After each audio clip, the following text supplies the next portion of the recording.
Olá pessoas, sejam bem-vindos ao Drama Physics. Na aula de hoje vamos falar sobre a densidade de corrente e a equação da continuidade, né? São duas grandezas muito importantes, tá?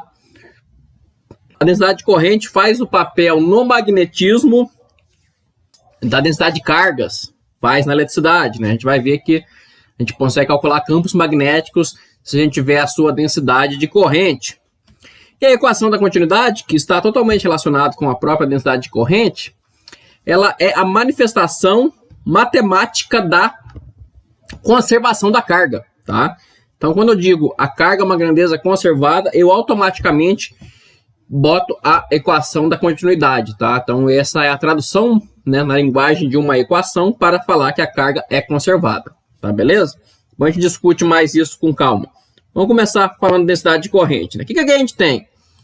A gente tem a corrente convencional, né? Então, vamos colocar assim.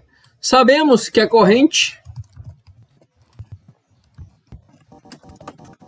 Sabemos que a corrente é dada por dois pontos, né? A gente pode escrever o seguinte.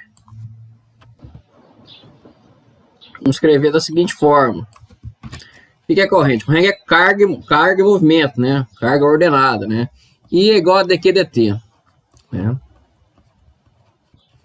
Essa é a corrente elétrica, né? Então, o que isso significa? Significa que se eu tiver um fio aqui, né? E várias carguinhas passam nele, né? E eu pegar uma seção reta dele, né? Uma área qualquer aqui, né? A quantidade de carga que atravessa por um certo intervalo de tempo t, me dá a corrente, tá? É isso que significa a corrente elétrica. Só que isso não é suficiente, né?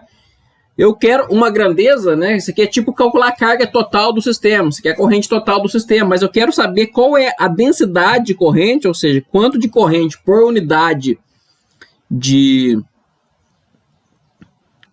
metro cúbico, né, por unidade de volume, tem em cada ponto, né? Eu quero, ou seja, em outras palavras, um J de R', né, que depende de um certo ponto aqui, né? Então, e essa densidade de corrente é vetor, por quê? Porque a carga pode estar para a direita, pode estar à esquerda, pode estar inclinada, né? Então é isso que eu quero saber, né, se eu pegar um fiozão grossão, né, quanto de carga e movimento eu vou ter em cada ponto. Então, eu vou ter várias carguinhas aqui e eu quero uma função, pode estar ao contrário também, né? Eu quero uma função que me dê qual é, né? Qual é a carga em movimento que está ali num certo intervalo de tempo.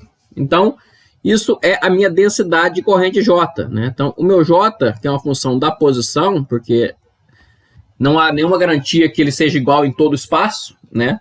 Ele é dado por quê? É o número de cargas num certo ponto, né? Então, vezes o valor da carga, então vezes Q, vezes a velocidade que ela está, né? Porque essa carga estiver parada não tem corrente, né? Corrente é carga em movimento, né? Então, essa é a definição do meu J, tá? Então, essa é a definição da minha densidade de corrente. Densidade de corrente. Então, em cada ponto do espaço, ele me fala quanto de carga eu tenho ali, qual é o valor dessas cargas, também não há nenhuma garantia que elas sejam iguais, e qual a velocidade cada uma dessas cargas está. Tá, beleza. Como é que essa densidade de corrente J se relaciona com a corrente I, né? Com a corrente I que eu quero do fio, né? Então, vamos considerar um fiozão grossão aqui, né? Em uma certa seção reta dela, né? Então, tem uma certa superfície aqui, pode ser imaginária, né? Então, essa certa superfície aqui, vamos fazer ela no mesmo sentido do fio, mas não precisa não, podia ser inclinada, né? Essa certa superfície tem ali, né, um certa normal a ela, né? E a minha densidade de corrente, J, né, que é número de cargas vezes a carga vezes a velocidade, vai atravessar essa superfície, né? Essa seção reta ali, né? Então eu posso calcular qual é a carga total que atravessa ali, né, num certo instante de tempo, né? Então, né, por exemplo, quanto maior a velocidade, mais cargas vão passar, quanto menor, né? Outra coisa também, né? Eu vou ter ali um fluxo de cargas, né?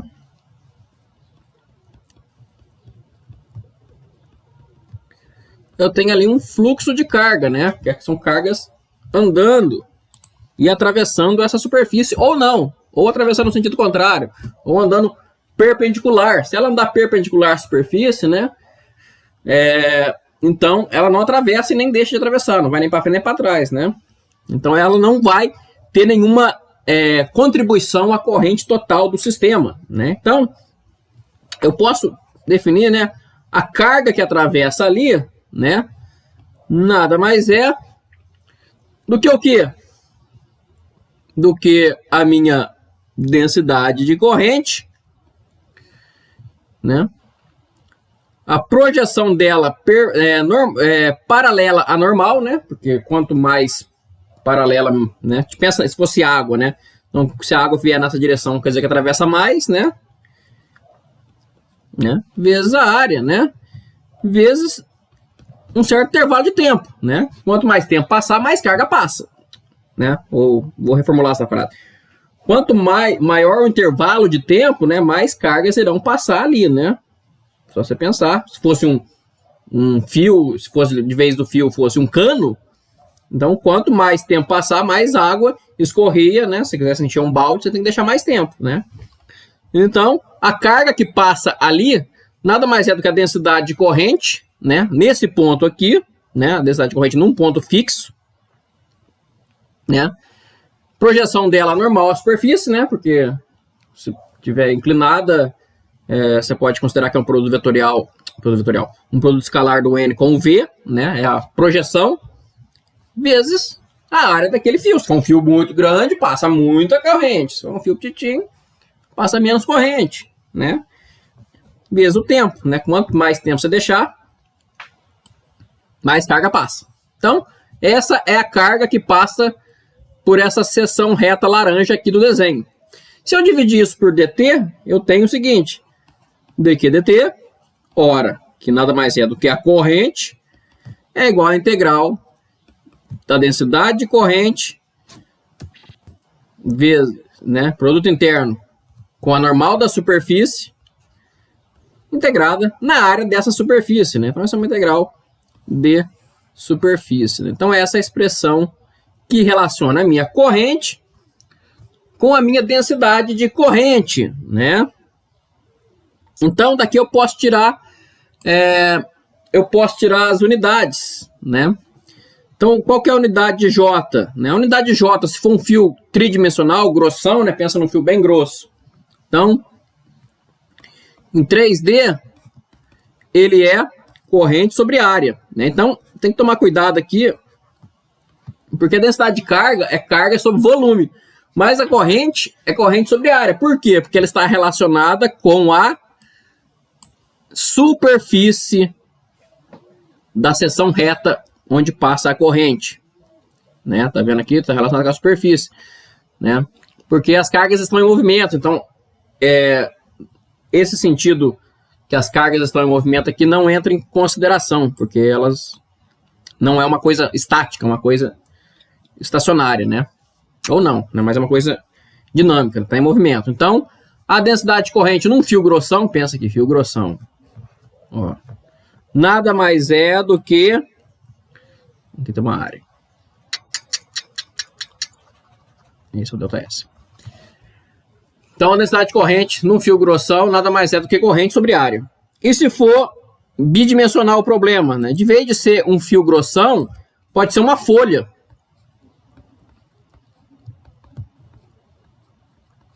Né? Então, pensa, né, você pegar esse fio e amassar ele, né? Amassa ele lá, né? Ele vai virar o quê? Você pegar uma coisa e amassar, ela vai virar uma folhinha assim, ó, bem fininha. Ó, então vira uma folha. Então, se for uma folha assim, a folha só tem duas dimensões, né? Altura e lado. A espessura dela é desconsiderável, né? Então, nesse caso, a corrente nada mais é do que I sobre L. L é o quê? É a largura da folha. Pensa na folha aqui.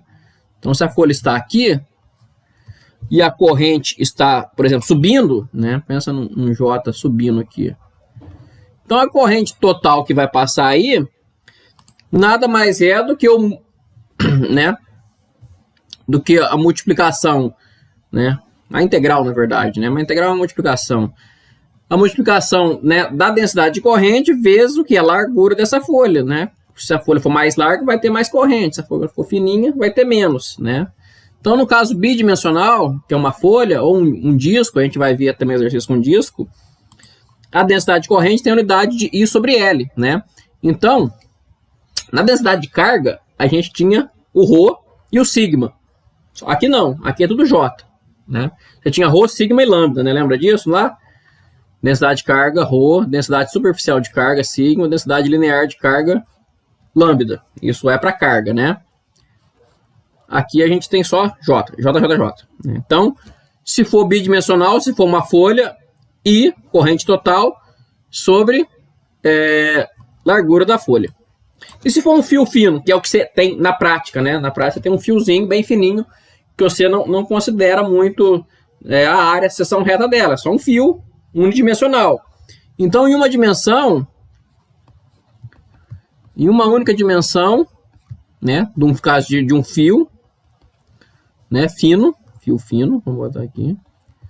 No caso de um fio bem fininho, o J é o próprio I, tá? Então, nesse caso, o J é o próprio I, né? Só que no caso vai ser um I vetorial, né? Por quê? Porque os J são vetoriais, né? Então, apesar dele ser exatamente a mesma coisa fisicamente, será um I vetorial. Então, vou botar até entre parênteses aqui, porque o I é um escalar, que é dq dt. Mas, no caso de um fio, você vai considerar que o J é o próprio I. Então, esses são os casos da densidade de corrente, tá ok? Então, isso encerra a nossa discussão da densidade de corrente. Vamos falar agora da equação da continuidade. Então, beleza. Equação da continuidade. Vamos considerar o seguinte. Faz de conta que eu tenho aqui uma superfície qualquer, fechada, tá? Essa é uma superfície fechada. E aí eu tenho várias carguinhas lá dentro.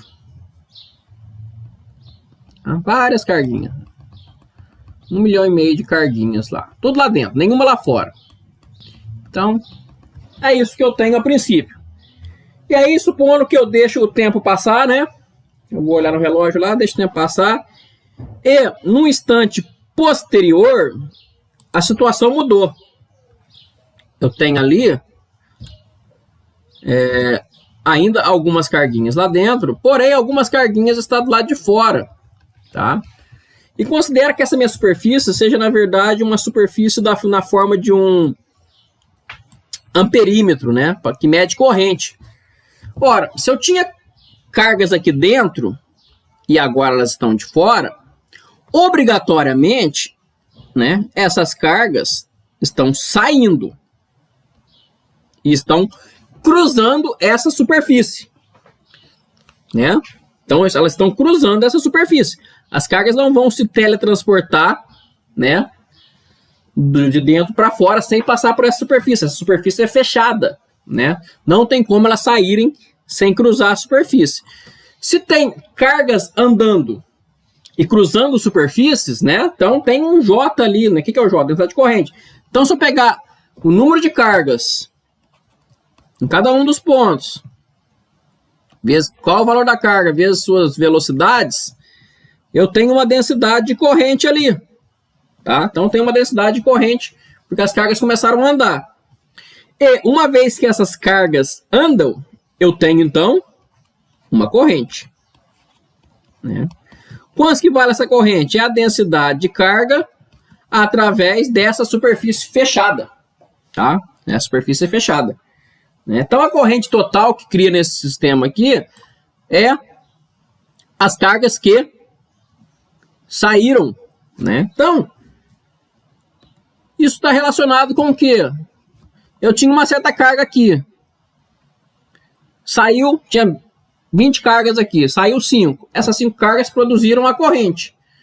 Quantas sobrou? 15. Então, existe ali, então, uma diminuição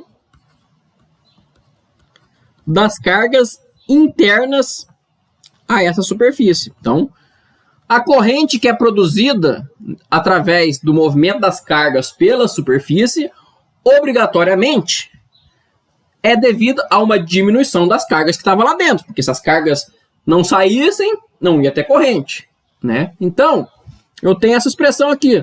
Corrente através de superfície fechada é igual a menos dQdt, né? Das cargas internas. Tá? O que eu posso fazer aqui? Eu posso usar o teorema da divergência, ou o teorema de Gauss, né? E brincar com isso aí. Vamos lá, vamos reescrever isso aqui. Vou escrever o seguinte. J interno N ds linha na superfície fechada é igual a menos ddt do que? Da carga. Mas o que é carga? Carga é a integral volumétrica da densidade de carga, né? No volume, né? Só usei aqui a integral da densidade, a integral do ρ, né? Que é a integral da densidade é igual ao quê? Então, eu tenho essa expressão aqui. E agora eu uso o teorema da divergência. O que o teorema da divergência me diz? Me diz o seguinte, a integral... Vou até trocar de cor aqui, porque isso aqui é só um teorema, não tem nada a ver com o assunto. Quer dizer, tem a ver com o assunto, né? Mas só a aplicação do teorema.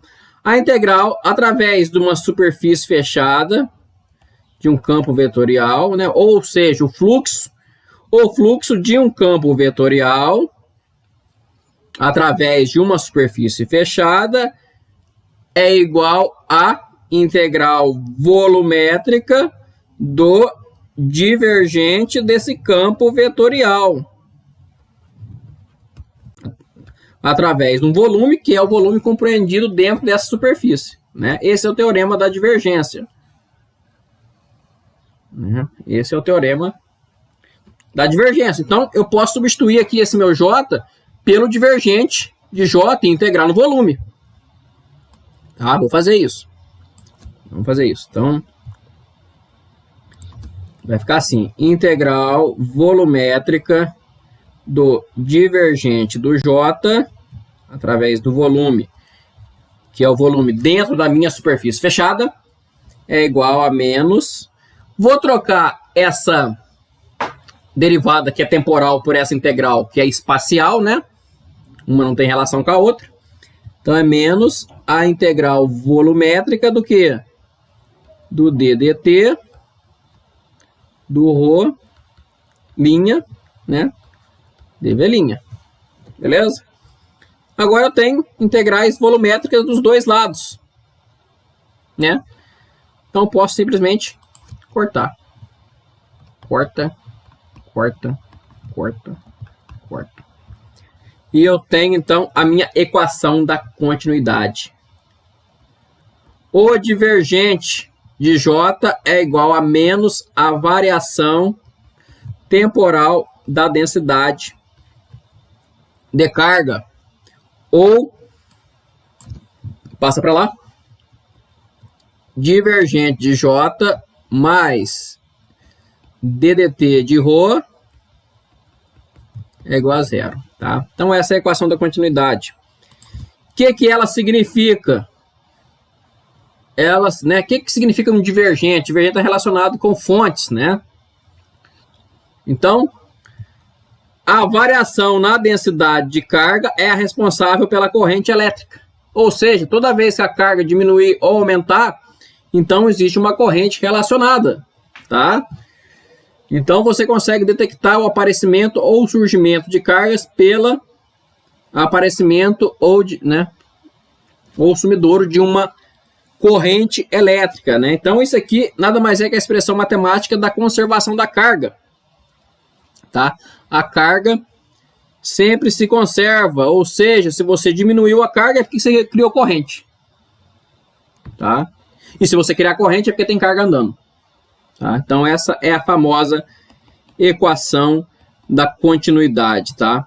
Isso é a expressão matemática para a conservação da carga, tá? A carga elétrica não pode ser destruída nem criada. Ela obrigatoriamente é sempre a mesma. Se você tirar uma carga ali, pegar e jogar ela fora, esse fato de jogar ela fora significa que essa carga vai passar por algum lugar que vai criar uma corrente, tá? Então, quando você fala a carga elétrica se conserva, você obrigatoriamente implica na equação da continuidade, tá? Só uma análise histórica aqui. A equação da continuidade veio antes da conservação da carga, viu? Hoje é muito fácil chegar e falar assim, a carga se conserva, subir na mesa, bater o livro e falar assim, não existe nenhum experimento físico que viola a conservação da carga. Tudo isso é verdade, mas hoje a gente já sabe, é muito fácil você ter informação posterior, né? É igual você falar, sei lá, hoje falar que investir em Bitcoin há 10 anos atrás era vantagem. Então, isso é muito fácil falar, né? O que aconteceu, na verdade, foi o seguinte, o povo estava estudando a relação entre carga e corrente, como as cargas se comportavam, e chegou na equação da continuidade. Então, a equação da continuidade é uma análise experimental, tá? É experimental. Eles perceberam isso, e aí eles escreveram. A corrente está relacionada com a variação da densidade de carga, né? Depois, com os experimentos vendo que a carga se conservava e analisando essa equação, né, aí ficou claro, se a corrente está relacionada com a variação da densidade de carga, obrigatoriamente a carga deve se conservar, porque se eu tirar qualquer carga ou botar qualquer carga, eu automaticamente crio correntes, tá? Então, a conservação de carga é uma consequência experimental da equação da continuidade, tá? Só que ela é mais forte. Hoje a gente sabe que ela é mais forte que a equação da continuidade, né? Então, hoje, se você não espera-se, né? Isso aqui é experimental. Quando é experimental, significa que pode mudar a qualquer momento, né? Você pode fazer um experimento mais preciso e obter um resultado diferente. Mas hoje, acredita-se que se a teoria eletromagnética está correta, e até onde a gente sabe, ela está muito correta, tem experimentos de 10 a menos 9 de precisão, então é uma parte em 1 bilhão. Então, se a conservação de carga é verdadeira, a equação da continuidade também é verdadeira. E se a equação da continuidade é verdadeira, obrigatoriamente a equação da continuidade é verdadeira. Então, eles são relacionados, tá? Só que a equação da continuidade é experimental e a conservação da carga é teórica. Uma você impõe e a outra você mede em laboratório, tá? Então, essas duas coisas aí que eu queria falar na aula de hoje.